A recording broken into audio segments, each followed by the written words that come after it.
اب میں زحمت دیتا ہوں حضرت مولانا محمد قاسم صاحب صدر جمعیت علماء بہار تشریف لائیں اور اپنے مقالے کا خلاصہ پیش فرمائیں۔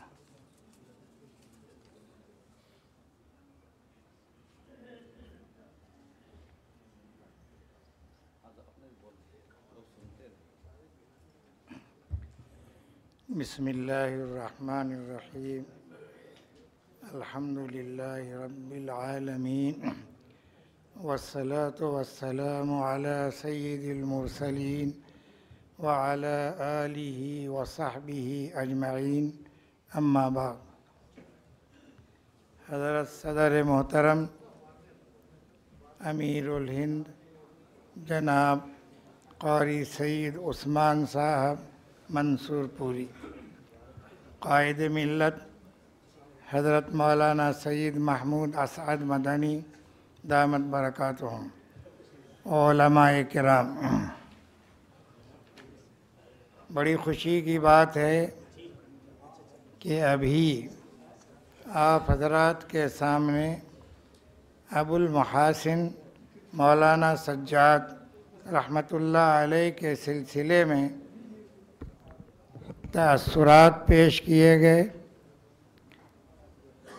اور تأثرات میں ہر شخص نے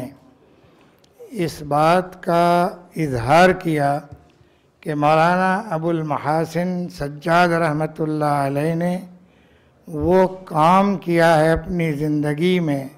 جو کام آج کے علماء اور لوگوں کے لیے نمونہ بنا۔ جناب نبی کریم صلی اللہ علیہ وسلم کا بھی طریقہ عمل یہی تھا کہ جب کسی کام کو آپ نے پیش کیا یا فرمایا وہ امت کے لیے ایک نمونہ بنا، امت کے لیے ایک فن بنا۔ حضرت مولانا ابو المحاسن سجاد رحمۃ اللہ علیہ کا یہ کارنامہ ہمارے لیے نمونہ ہے، اور یہی نمونہ پیش فرمایا ہے امیر الہند حضرت قاری سید عثمان منصور پوری اور قائد ملت جناب مولانا سید محمود اسعد مدنی نے، کہ جمعیت علماء کی 100 سالہ تقریبات کے موقع پر جو پہلا سیمینار کیا ہے وہ اس شخص کے بارے میں کیا جنہوں نے جمعیت علماء میں سب سے پہلا قدم اٹھایا اور تحریک شروع کی، بہار میں بھی اور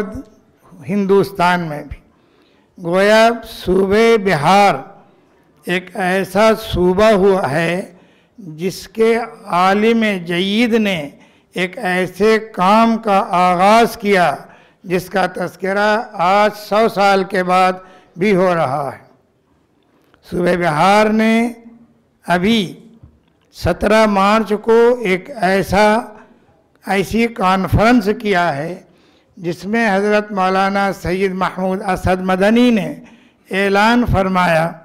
کہ 100 سالہ تقریبات کے سلسلے میں یہ تحریک شیخ الہند اور دینی تعلیمی تربیتی پروگرام، یہ 100 سالہ تقریبات کے سلسلے میں یہ پہلا پروگرام ہے جو صوبہ بہار نے کیا۔ ہماری یہ خواہش ہے اور گزارش ہے کہ علماء بھی اپنے اپنے طور پر کوئی ایسا کام کریں جو کام آنے والی نسل کے لیے نمونہ بنے۔ تقریریں، خطابات تو ہوتے رہیں گے، لیکن کام ایسا ضرور کیا جائے جس کام کو لوگ نمونہ بنائیں۔ اللہ تعالی ہمیں اس کی توفیق مرحمت فرمائے۔